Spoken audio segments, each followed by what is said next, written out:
ಕೃಷ್ಣ ಕೃಷ್ಣ ಏನ್ ಮಾಡ್ತಿದ್ಯಪ್ಪ? ಕಾಣಿಸ್ತಿಲ್ವೇನಮ್ಮ? ಓದ್ಕೊಂತಾ ಇದೀನಿ. ಮಿಸ್ಸು ಮೊಗ್ಗಿ ಗೊಟ್ಟು ಮಾಡ್ಕೊಂಬರಕ್ಕೆ ಹೇಳೋರೆ. ಯಾವ ಮಗ್ಗಿ? ಎಷ್ಟೊಂದ್ಲಿಂದ ಹೇಳೋರೆ ಒಟ್ಟು ಮಾಡ್ಕೊಂಬರಕ್ಕೆ? ಎರಡೊಂದ್ಲಿಂದ 10 ತಕ ಹೇಳೋರೆ ಕಣಮ್ಮ. ಅದು ಎಷ್ಟು ಹೆಂಗ್ ಓದೋದು ನಂಗೆ ಗೊತ್ತಾಗ್ತಿಲ್ಲ. ಜ್ಞಾಪ ಇಟ್ಕೊಂಬೋದು. ಅವೆಲ್ಲ ಕಲ್ತ್ಕೊಂಡ್ರೆ ಸುಲಭ ಆಯ್ತದೆ ನೀವು ಮುಂದಕ್ಕೆ. ನೋಡೋಣ ಎರಡೊಂದು ಹೇಳು, ನೋಡೋಣ ಹೆಂಗೆ ಹೇಳ್ತೀಯ? ಎರಡೊಂದೆರಡು, ಎರಡೆರಡು ನಾಲ್ಕು, ಎರಡು ಮೂರು ಆರು, ಎರಡು ನಾಲ್ಕು 8, ಎರಡೈದು 10, ಎರಡಾರು 12, ಎರಡೇಳು 14, ಎರಡೆಂಟು 16, ಎರಡೊಂಬತ್ತು 18, ಎರಡೊತ್ತು 20 ಕಣಮ್ಮ. ನೋಡ್ದಾ ಎಷ್ಟು ಚೆನ್ನಾಗಿ ಬಂದಿತ್ತೆ? ಹೆಂಗ್ ಬಂತಿದ್ದು? ನೀನು ಪದೇ ಪದೇ ಅದನ್ನೇ ಹೇಳಿ ಹೇಳಿ ಜ್ಞಾಪನಕ್ಕೆ ಇಕ್ಕೊಂಬಿಟ್ಟಿದ್ಯಾ. ಅದಕ್ಕೆ ಈಸಿ ಆಗ್ತೈತಿ. ಹಂಗೆ ಎಲ್ಲನೂ ಓದ್ತಾ ಇದ್ರೆ 1-2 ಸಲ ಬರೆದು ಪ್ರಾಕ್ಟೀಸ್ ಮಾಡಿದ್ರೆ ಬಂದೇ ಬಿಡುತ್ತೆ.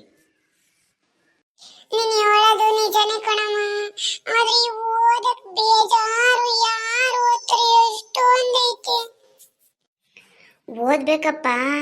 ಓದಿರೆ ಮುಂದೆ ನೀನು ನಿಮ್ಮ ಅಪ್ಪನ ಥರ ಕೆಲ್ಸಕ್ಕೆ ಹೋಗ್ತೀಯ, ಚೆನ್ನಾಗಿ ದುಡ್ಡು ಸಂಪಾದನೆ ಮಾಡ್ಬೋದು. ಇಲ್ಲ ಅಂದರೆ ಇಲ್ಲೇ ಊರಲ್ಲಿ ದನನ ಎಮ್ಮೆನ ಮೇಸ್ಕೊಂಡು ತಿರ್ಗಾಡ್ಬೇಕಾಯ್ತೈತಿ. ನಾನು ಅದಕ್ಕೆ ಅಲ್ವೇ ಕಷ್ಟಪಟ್ಟು ಓದ್ತಾನೇ ಇದ್ದೀನಿ. ಓದ್ತೀನಿ ಹೇಳಮ್ಮ, ಬೈಬೇಡ ನನ್ನ.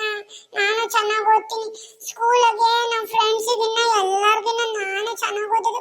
ಮಿಸ್ಸು ಕೃಷ್ಣ ನೀನ್ ಎದಳು ಹೇಳು ಅಂತ ಯಾವಾಗಲೂ ನನಗೆ ಹೇಳ್ತಾರೆ. ನನ್ನನ್ನೇ ಲೀಡರ್ ಮಾಡ್ತಾರಂತೆ. ಹೌದೇನು? ಅಯ್ಯೋ, ಇದಕ್ಕಿನ್ನ ಖುಷಿ ಬೇಕೇನೋ? ಎಷ್ಟು ಖುಷಿ ಆಗ್ತೈತೆ. ನಿಮ್ಮ ಅಪ್ಪ ಕೇಳಿದ್ರಂತೂ ಇನ್ನೂ ಖುಷಿ ಪಡ್ತಾರೆ. ಚೆನ್ನಾಗಿ ಓದ್ಬೇಕಪ್ಪ. ಓದಿ ಜಾಣ ಆದರೆ ಒಳ್ಳೆ ಬುದ್ಧಿ ಕಲಿತ್ರೆ ನೀನು ಮುಂದೆ ಒಂದು ಒಳ್ಳೆ ಸ್ಥಾನದಲ್ಲಿರ್ತೀಯ. ಅಮ್ಮ ಹೊಟ್ಟೆ ಹಸಿತಾಯ್ತು ಕಣಮ್ಮ. ಏನನ್ನ ತಿನ್ನಕ್ ಕೊಡ್ತೀಯಾ?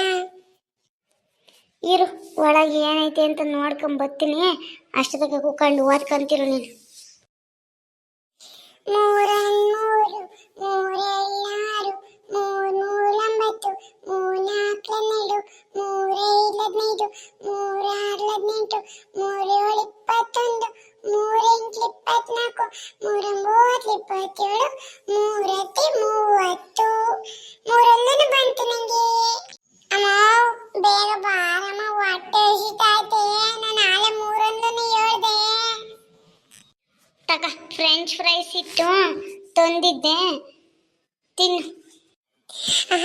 ಫ್ರೆಂಚ್ ಫ್ರೈಸ್ ನಂಗೆ ಜಾಸ್ತಿ ಇಷ್ಟ ಕಣಮ್ಮ. ಅದು ಕೊಡಮ್ಮ. ಆದರೆ ತಿಂದಾದ್ಮೇಲೆ ಮತ್ತೆ ಓದಕ್ಕೆ ಸ್ಟಾರ್ಟ್ ಮಾಡಬೇಕು. ಟೈಮ್ ವೇಸ್ಟ್ ಮಾಡಬಾರ್ದು.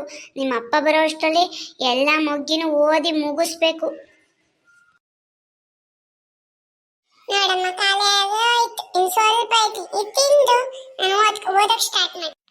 ಸರಿನಪ್ಪ, ಆಯಿತು. ನನಗೆ ಅಡುಗೆ ಮನೇಲಿ ಸ್ವಲ್ಪ ಕೆಲಸ ಐತೆ, ನಾನು ಹೋಗ್ತೀನಿ. ಚೆನ್ನಾಗಿ ಓದಿ. ಆಮೇಲೆ ಬಂದಾಗ ಮಗ್ಗಿ ಕೇಳ್ತೀನಿ, ನಾನು ಹೇಳಬೇಕು. ಅಮ್ಮ ಚೆನ್ನಾಗಿರೋ ಫ್ರೆಂಚ್ ಫ್ರೈಸ್ ಕೊಡ್ತು. ಹಂಗ ಹೊಟ್ಟೆ ತುಂಬಿಡ್ತಪ್ಪ. ಅಮ್ಮ ಹೆಂಗ ಚೆನ್ನಾಗಿರೋ ಫ್ರೆಂಚ್ ಫ್ರೈಸ್ ಕೊಡ್ತಪ್ಪ. ಹೆಂಗ ಹೊಟ್ಟೆ ತುಂಬಿಡ್ತು. ಅಮ್ಮ ನೀರು.